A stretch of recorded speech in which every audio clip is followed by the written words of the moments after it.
જમ્મુ કાશ્મીર અને લડાખ હાઈકોર્ટ તરફથી તાજેતરનો નિર્ણય આવ્યો છે, જેમાં કહેવામાં આવ્યું છે કે જો રસ્તાની સ્થિતિ સારી ન હોય તો તમે ટોલ ટેક્સ વસૂલ કરી શકતા નથી.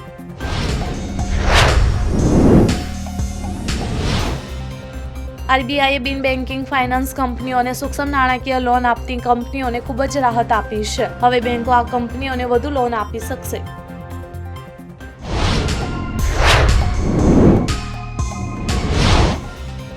સુરતની શિવશક્તિ ટેક્સટાઇલ્સ માર્કેટના બેઝમેન્ટમાં લાગેલી આગ 30 કલાક બાદ કાબૂમાં આવી છે. વેપારીઓને કરોડો રૂપિયાનું નુકસાન થઈ ચૂક્યું છે.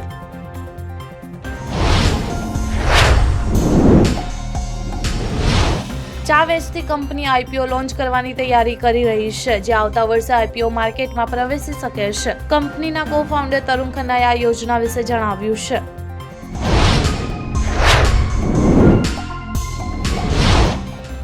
ગૌતમ અદાણીએ ઇન્સ્ટાગ્રામ પર એક વિડીયો શેર કર્યો છે, જેમાં એક સ્ટેજ પર મહાદેવની વિશાળ પ્રતિમા જોવા મળી. તેની સાથે લાઇટિંગનું અદ્ભુત મિશ્રણ કરવામાં આવ્યું હતું.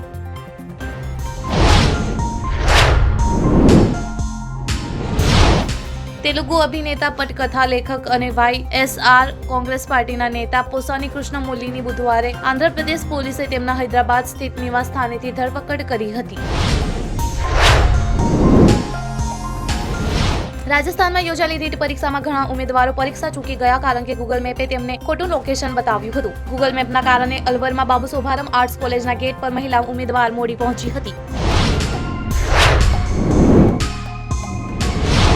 પ્રયાગરાજ મહાકુંભના સમાપન પર પ્રધાનમંત્રી નરેન્દ્ર મોદીએ તેમના બ્લોગમાં ઘણી વાતો કહી છે. કહ્યું છે કે હે માતા, જો આપણી પૂજામાં કોઈ ખામી હોય તો કૃપા કરીને મને માફ કરજો. અમેરિકન ફાર્મા ઉત્પાદક મર્કે વર્સાન્તે ભારતમાં પોતાની વર્કફોર્સના વધારો કરવાનો ઈરાદો સેવી રહી છે. કંપનીના એક સિનિયર એક્ઝિક્યુટિવે જણાવ્યું હતું કે ચાલુ વર્ષના અંતે 2700 જેટલા કર્મચારીઓને ઉમેરો કરવાનું વિચારી રહ્યા છે. વિકી કૌશલની ફિલ્મે મહાશિવરાત્રીના અવસર પર ઘણી કમાણી કરી છે. દુનિયાભરમાંથી 400 કરોડ રૂપિયા છાપ્યા પછી છાવાનો આગામી લક્ષ્ય 500 કરોડ રૂપિયા હશે.